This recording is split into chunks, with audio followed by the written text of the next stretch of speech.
Hi, I'm Sal Cosenza. And welcome to Abstract Essay. Abstract Essay created to empower artists like us. How are you, Mr. Sal? I'm doing well, Daniel. How about yourself? I'm fabulous like you. So another week, another episode of Abstract Essay. Yes, indeed. Do you Did you have have a something? creative? Did you have a Yes, creative week? I think yes. I had a creative week this week because I did what? Something good. What was the best food item you tasted this week? This week I did a panna cotta for dessert. So, Oh, mamma oh, mia. yeah, my heart's palpitating as you describe it. My Yes, cholesterol has risen 2 points. It's 2.0. I have high cholesterol, by the way. Oh, yes. Yeah, too much mozzarella. Do you love panna cotta? Or which do you I prefer, panna cotta or tiramisu? Oh my gosh. It's like saying, do I want my index finger or my pinky finger for the rest of my life? Yes. There. Um, I'm a tiramisu person though. I think Mm, if it boils down to it, you know, certain desserts depress me, but that's a whole other story.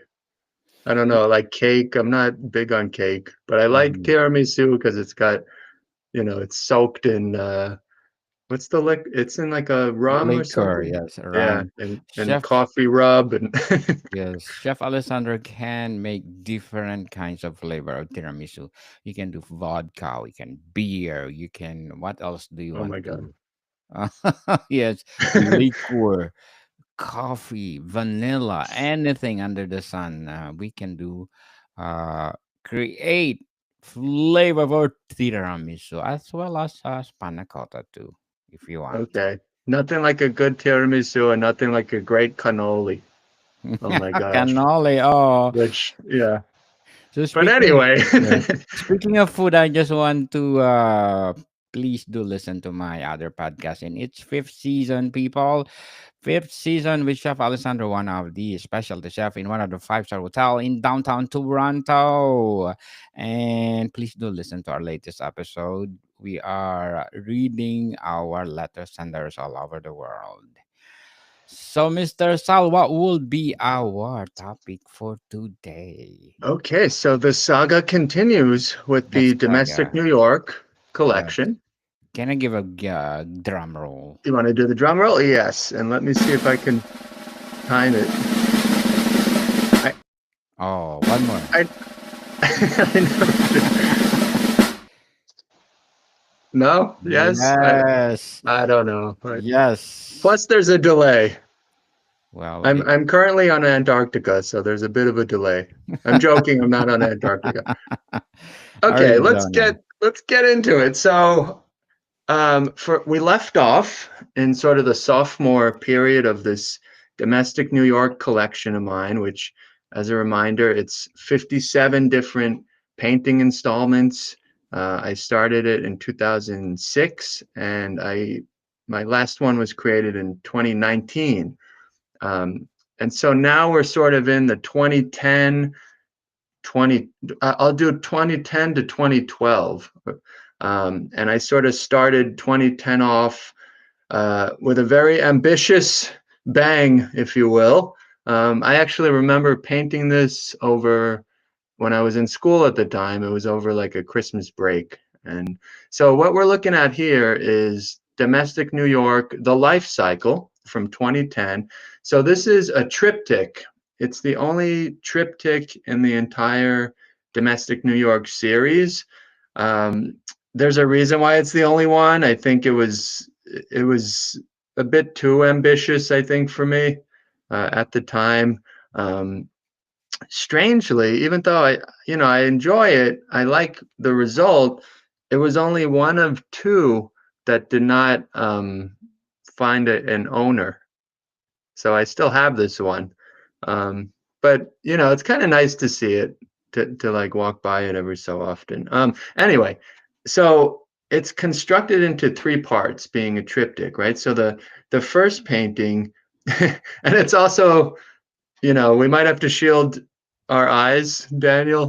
Some of the kids who are watching, no, but it's showing. I sort of turned this idea of a building construction into the life cycle, right? Yes. So you have the first piece is called planning, Yes. and they're planning something, right? The Reproduction. second, yes, the second one is called construction, and so this is showing, sort of from the baby's vantage point, and you see, the father, Empire State Building, looking on behind the doctor. And then the third piece is called dedication. And so planning, construction, dedication, those are real things that happen, right? In any building that's built, it has those particular phases. You plan the design, you build the design, and then you sort of, there's the ribbon cutting. So I turned planning into, yes, reproduction. I turned construction into sort of the birth of the new baby building. And then I Yes. turned dedication into sort of like a family photo. Now, the building that I chose, if I could zoom in here, the building I chose to sort of be I'm thinking, what would a building look like if its parents were the Empire State Building and the Chrysler Building?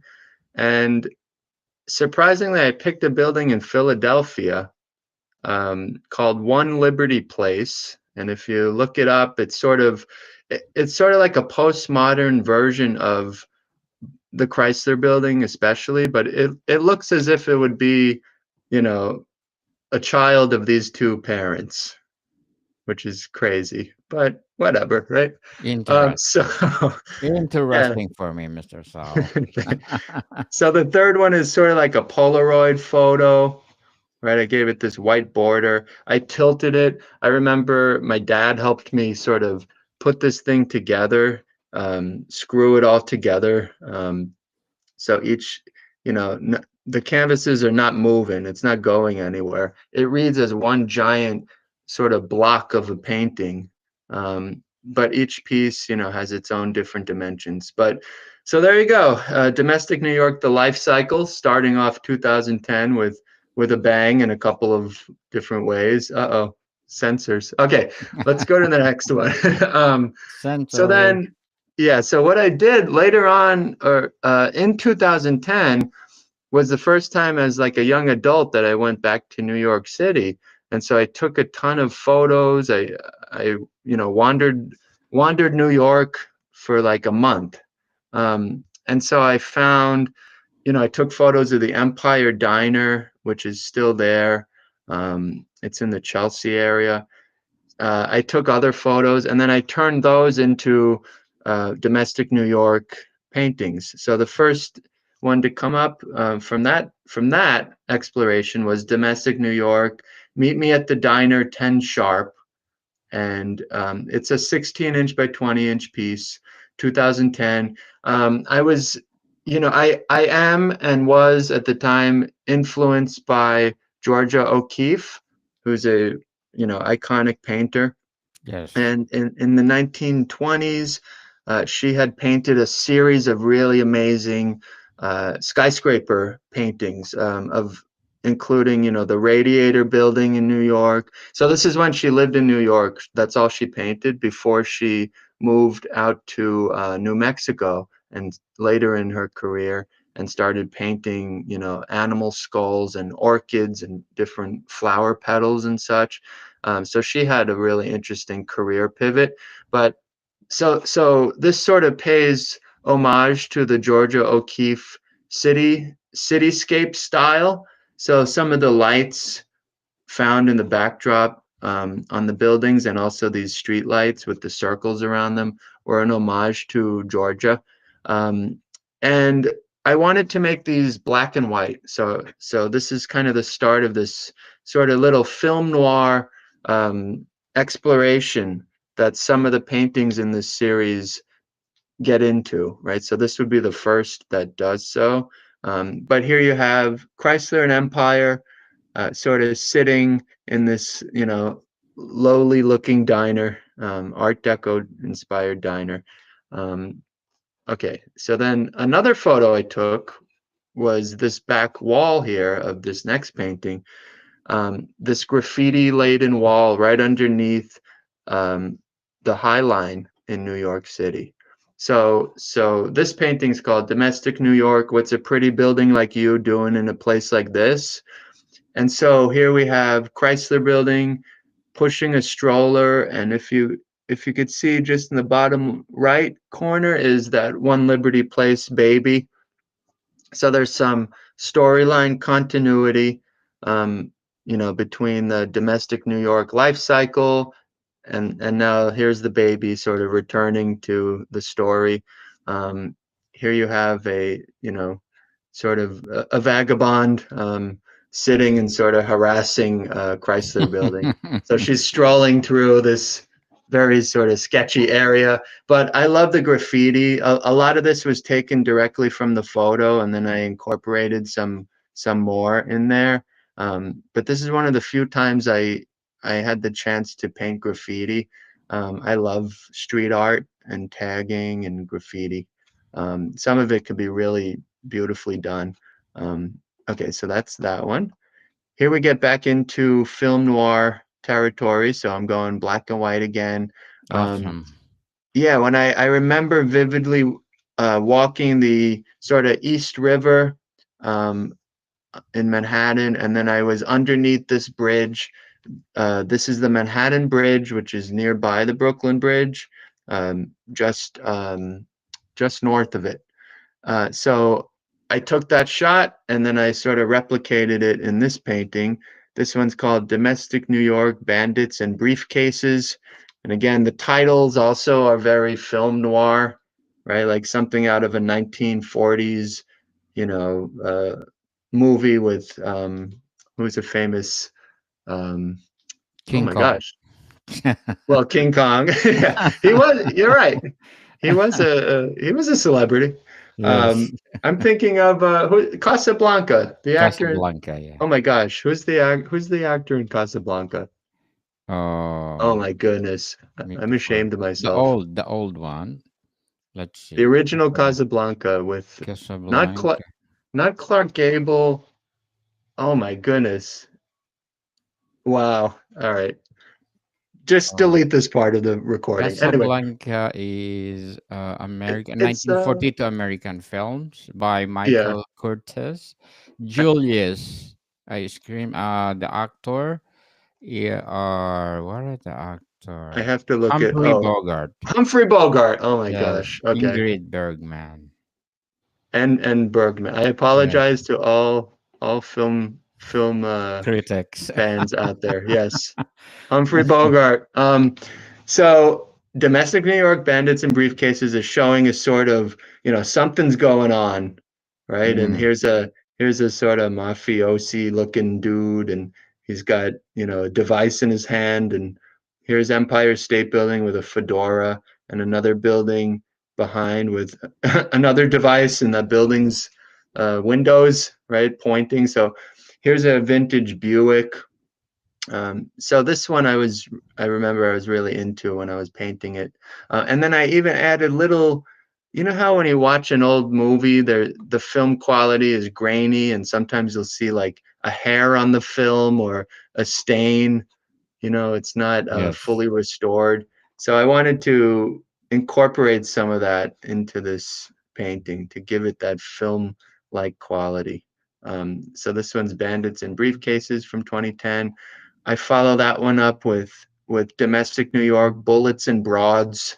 Here's another sort of vintage 1940s era title. I remember taking this photo underneath Central Park's right by the fountain. It's called Bethesda Fountain in Central Park, which is an iconic part of the park. And underneath is this really amazing space that leads you from the landscaping to the fountain itself. So I was really in love with these columns and this ceiling. And so I used that as my sort of shot for this. But here you have Empire State Building, uh, again with a device. I'm not going to say the word because I don't want The us to get device. shut down. But a fedora right on top of Empire's antenna, I guess. And then here you have, a villain of some kind holding Chrysler Building hostage, or so there's like a chase sequence going on, and then I have these sort of these imperfections going on again, like this streakiness, and all this stuff is intentional. It's meant to look like an old piece of film, right? Um, so that one's called Bullets and Broads. All right, and then I took a little bit of a break in terms of theme and tone with this next one. The holidays were fast approaching in 2010, and like any, again, this series sort of is, I always imagined it as like a sitcom. So a lot of sitcoms have like the holiday special, right? That sort of Christmas episode or whatever. So I wanted to create a sort of Christmas themed domestic New York painting. I sort of differentiate the title by just calling it A Domestic New York Christmas, as opposed to, Domestic New York, a Christmas Eve or something. So it's called a Domestic New York Christmas from 2010. This one was quite popular at the time, as you can imagine, and to this day, I sort of I'll send out postcards with it, e-cards. It seems to be sort of Good. like one of It's the nice. favorites. Yeah. And then so within it are sort of sentimental elements from my childhood, celebrating Christmas, right? So I remember this nativity on the left was like a family nativity. It was, I think, originally made in New York, and it, over the years, the family members have like restored it, decorated it. Some of the ornaments on the tree are actual ornaments that I remember having. One of them is our family dog, Bobo, who's rest in peace, right? And so there's a lot of personal little elements in here. Of course, I have a Jolly Christmas from Frank Sinatra record playing, right? And here's the record player. Here's a snowy window on the left, frosted window pane. Here's the building growing up, right? So One Liberty Place is opening up, uh, a nighttime Christmas Eve gift. And now they have a dog too, the family. So the domestic New York, the family is growing, right? Empire and Chrysler are sharing a hot cocoa, right? So it's very, very holiday, right? Very sentimental. Um, so that one was fun to make. And then I got right back into black and white. So here we are in 2011. This one is called Domestic New York, the Main Event. and Wow. and this is a boxing themed painting. I based the pose of the Empire State and the pose of the building below on the who had just been knocked down on this famous Muhammad Ali photograph from, I think, Life magazine. So back in the day, there was this really famous shot of Ali like standing over his opponent after having just knocked him down. And so the opponent in this case is the Burj Khalifa, which is still the tallest building in the world. Yes. And I guess around 2011, it was probably just completed. And I wanted to, sort of say that, well, Empire State Building might be a lot shorter, but he's still got it. So it was sort of a comment about Still Empire State famous. Building, in my opinion, The being most like, famous. yeah, something like that. Um, it's very, very, it has my opinion all over it, but that's art. But anyway, so in the audience, I've got St. Patrick's Cathedral again watching. I've got Chrysler Building watching from behind the ring. I even have a cameo by Frank Sinatra holding a Nikon camera because um, there was a particular Ali Frazier fight. Again, it was a Life magazine thing, but Frank Sinatra was a big boxing fan, and he took the photos of the fight. He documented it, and then he sent those photos to Life magazine. And so, nobody knows this, right? But I wanted So the to, trivia. yeah, I wanted to include that. So here's my little Frank Sinatra cameo. He pops in every so often in this series, right? And here he is holding the camera. Behind him is the Woolworth building. And then right here with the ABC microphone is the sportscaster Howard Cosell, who older audiences might remember that name, but he had a very distinct presence at any sort of sporting event. He was like the sort of Bob Costas. Um, I think only really Bob Costas could match him because Bob Costas today is like everywhere, every event. Um, there's probably others, but anyway, so there's a Cosell cameo, there's a Sinatra cameo, and then the buildings, and then the only thing in red um, are the two gloves, Empire State's two boxing gloves. So I thought this one was interesting to create. Oh, and speaking of another Frankie one, this one's called. I follow this one up with Domestic New York, all dressed up with no place to go. And this one is based on a particular Sinatra album called No One Cares. That was the name of the album. No Um, one cares. which, feel free to say to me anytime, Daniel. No, I'm just, uh, but this one, there's it's a classic album cover. Sinatra's wearing a raincoat. He's got the fedora. He's got the cigarette. He did a lot of saloon song albums, torch songs. But what I did in this case was I put Sinatra in there, and he's sort of glancing over at Chrysler Building, who's sort of walking up with again a cigarette in the mouth. Um, behind the two, they look like they're about to engage in some sort of discussion. But behind them are a bunch of smiling figures and faces and buildings, all sort of separate from what's going on in the foreground, right? So I Yes. thought this one was kind of a a treat to paint. Um, this next one from 2011 is called Domestic New York, You, Me, and the Sea. Yes. And it was a very horizontal piece, very landscape, 16-inch by 40-inch in dimension. And this one, I think, stems from my love of bossa nova music. Um, like people like Antonio Carlos Jobim, um, Alice Regina. Um, I think, to a degree, Sergio Mendes. I love bossa nova in particular. Mm-hmm. So I wanted to sort of capture that feeling in a painting using the two characters. So this is Empire State and Chrysler, sort of, engaged in a little beach time romance, right? Um, okay, let's go to the next one. Awesome.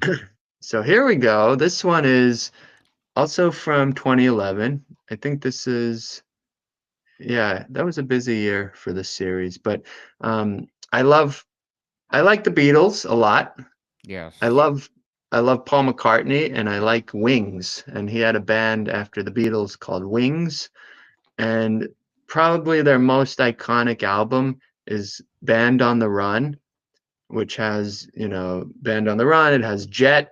It has a lot of really famous 1973 classic rock songs. And the album cover is iconic. The original album cover has um, Paul McCartney, Linda McCartney, Denny Lane. Those were the three core Wings members. And it's got celebrities in it like Christopher Lee and others. So I essentially replicated that album cover using the same fonts, um, but I changed it obviously to Buildings on the Run, and I replaced every character with a famous New York building and one Liberty Place, right? So um, instead of Paul McCartney, you have Empire State Building. Instead of Linda McCartney, you have the Chrysler Building. And surrounding them, you have um, Seagram Building, Con Edison Tower, Rockefeller Center, St. Patrick's Cathedral, City Court Building, and the MetLife Building. And then the building in the foreground is the One Liberty Place, which is their, their child, right? Um, so I thought this one was really fun to paint. So that's Mm, Buildings on the Run. And classic. yeah, and it's a square shaped piece. It's 20 inch by 20 inch, because I wanted to be faithful to sort of the, a record cover and or an album cover, right? How they're square. Um, all right, and then I close out 2011 with another holiday piece because I closed Nice. out 2010 with the Domestic New York Christmas. So this one's called Domestic New York: A Chance of Snow. I had fun painting snow with this, I remember. Um, and here you have Chrysler Building and Empire State Building, just freshly chopping a Christmas tree down, or chopping a fresh Christmas tree down, I should say. Yes. Here you have Chrysler with the saw. They're sort of carting the tree back to their little cabin here.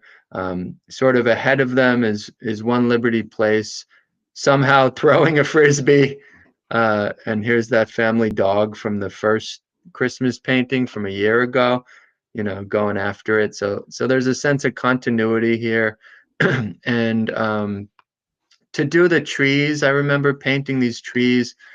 I never did this, but I started looking at Bob Ross videos, and everyone loves Bob Ross, right? Yes. And his method for painting uh, pine trees is never going to be um, improved. I think he really had it down. So I took a lesson from Bob Ross, and I actually incorporated his technique into this painting to create the trunks, the stems, and the leaves of the tree.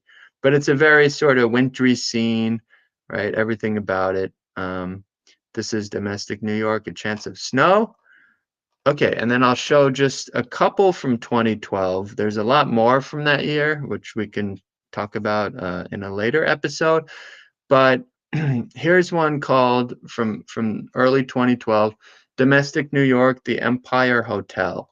And so this one is based on my love of Alfred Hitchcock movies. Mm, And so they're one of my favorite movies of all time, and certainly my favorite Hitchcock movie is Vertigo from 1958 with Jimmy Stewart and Kim Novak. It's just a beautifully shot film. Like every frame is just a work of art, in my opinion. There's a strong sense of color on every scene, found on every scene. And there's a portion of the film set in this hotel in San Francisco called the Empire Hotel, which is where I got the name of this painting from.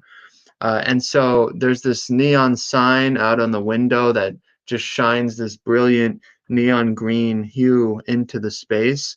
So this is my sort of homage to that particular room uh, in the movie.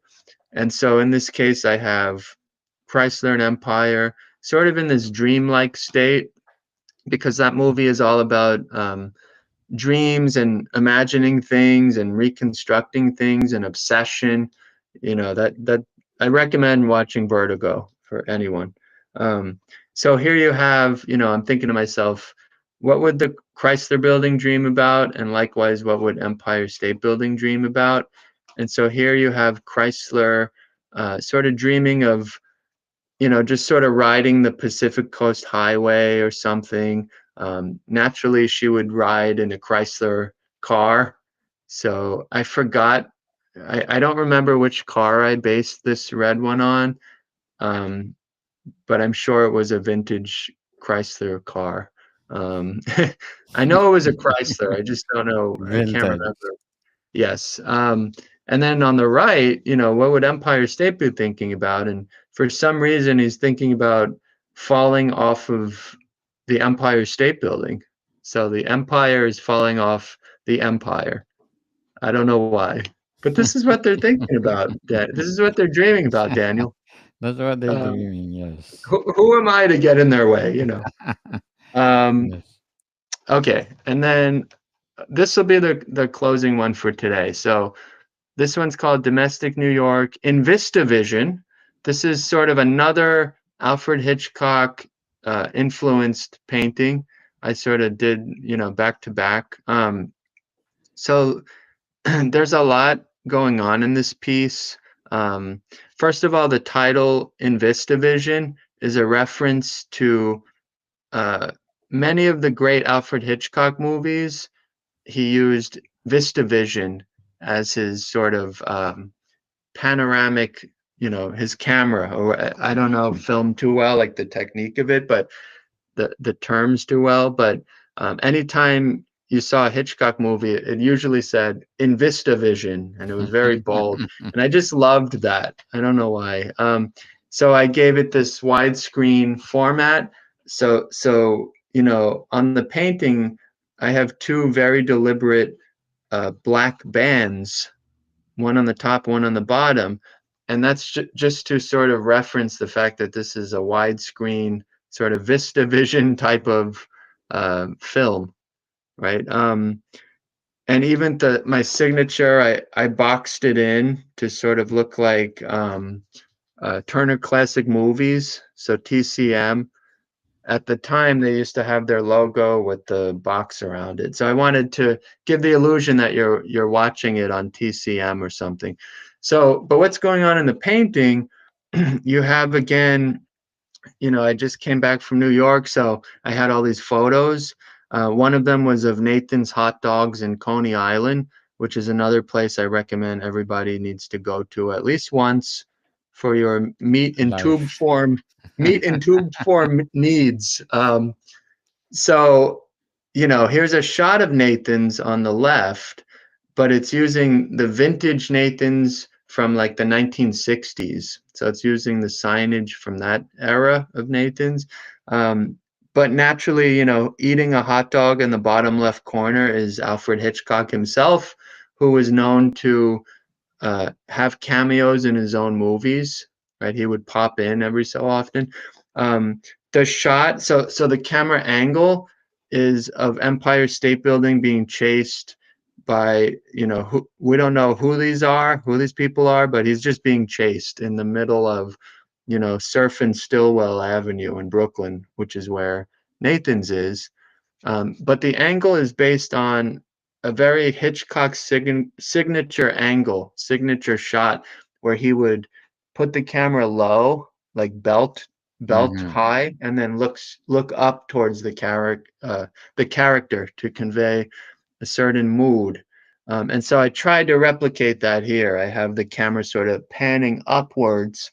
It's not like a flat shot, right? And the perspective in the back is all sort of 1 point perspective to emphasize that even further. Um, so yeah, and again, here's black and white, right? It's meant to evoke sort of film noir, but also it's a tribute to Hitchcock films. The background characters are, I think, pretty varied and interesting. You've got like a couple of nuns here. You have, again, the gangsters, whoever these are. It's a mix of buildings and people, sort of chasing Empire State, who's wearing a tie and a fedora. Over here is a very sort of posh building. Um, and then you have, again, Hitchcock in the background. Um, yeah, I think that's it. I think for the next one, we'll get into Egypt. this mini series. Yes, we'll go to Egypt. So what I wound up doing Okay. after this was I had a series of sort of travel ones, where the two buildings, they go to different parts of the world. But we'll close for now with InvistaVision. This was a very experimental chapter, I think, in the domestic New York lifespan, right? I sort of played with a lot of different themes. Um, but I don't know. What do you think? Did I really go overboard this time? I think I did. Thank you so much, Mr. Sal, for sharing your paintings to the world. So to wrap up our discussion for today, how do you balance the harmony in all your compositions? Hmm. I look for asymmetry. I I rarely have something that's like dead center of the frame, and I think that that gives it a certain harmony. I think it gives it a natural, more natural appearance. I don't know much about photography, but I know that unless you're trying to do it on purpose, you should never capture the subject in the middle of the frame. It should always be off to one of, like if you had an imaginary grid, it would be in one of the intersection points and not in the center. So a lot of my paintings are asymmetrical for that reason. I think so. And thank you so much again Yeah. for sharing your talents to the world. Thank you, And Daniel. would you like to plug something? I don't know. Check out my website if you feel so inclined. I'm getting a lot of interesting visits from Germany. I noticed this week. Of course, like parts of the East Coast, which is always great. Um, but yeah, just keep creating, everyone. I urge Yeah. you to experiment and start something new. And share to the world. Stop Uh, procrastinating, people. If you have the yeah, passion to paint, paint, paint, paint, and share to the world, like Mr. Sal Cosenza. Another great topic and a magnificent paintings of Mr. Sal. So, I Mr. appreciate Sal, it. thank you for your time. Thank you, Daniel. See you soon. Bye, everyone. Bye, everyone. See you next time.